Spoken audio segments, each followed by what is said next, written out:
Hello everybody, it's Tom and Jerry Fan64 here, and it's time to do a movie review slash rant. This is sort of a rant. I'm going to be reviewing slash ranting on Menace Strikes Again. This is the 1998 sequel to the 1993 movie Menace, and let me start off by saying this was a terrible movie. But I will still get this movie on VHS back in the collection. Wait a minute, I've never owned this movie, excuse me. This movie I will get on VHS for the collection purposes only.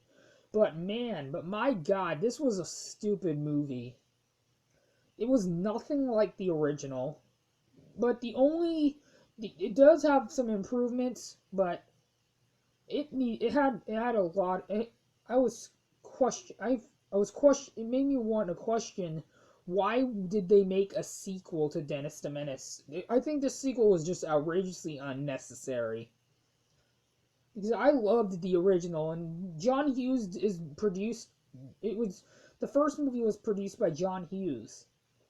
And I loved Dennis the Menace, the first one, but this sequel was just god-awful.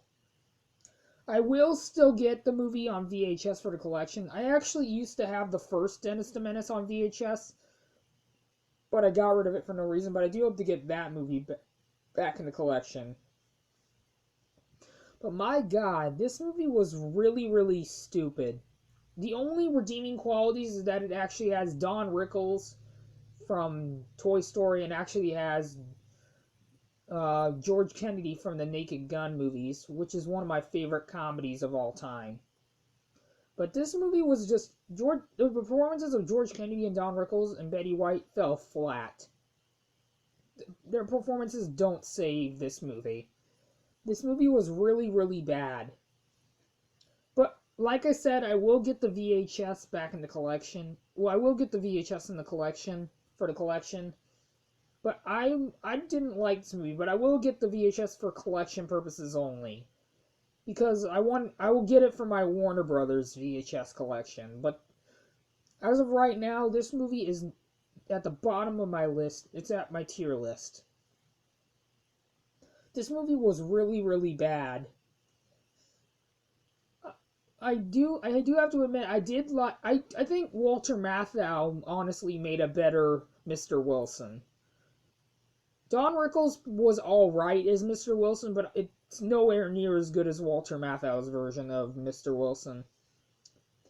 But I did like Justin Cooper in this movie, even though this is my least favorite performance by him.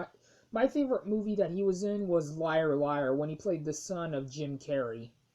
But this movie was just not a good movie whatsoever. Not even their performances saved this mess of a movie. It made me think, what the hell was this movie? Why in the hell did they have to make a sequel to the first movie without the main cast? But excuse my language, sorry. But this is a really bad movie. Definitely not one of the best sequels out there. It's definitely one of the worst direct-to-video sequels I've seen so far. So yeah, I'm going to give this movie a 2.5 out of 10. And I'm going to give this letter grade, I'm going to give it an F. Because this movie could have been and should have been better. So yeah, that is it for my review to the movie Menace Strikes Again, in which I hope you guys enjoyed this review. And if you're generous enough, please consider leaving a like on this video and subscribe, plus it really helps out. And I'll see you guys all in my next video. Adios, see you guys later.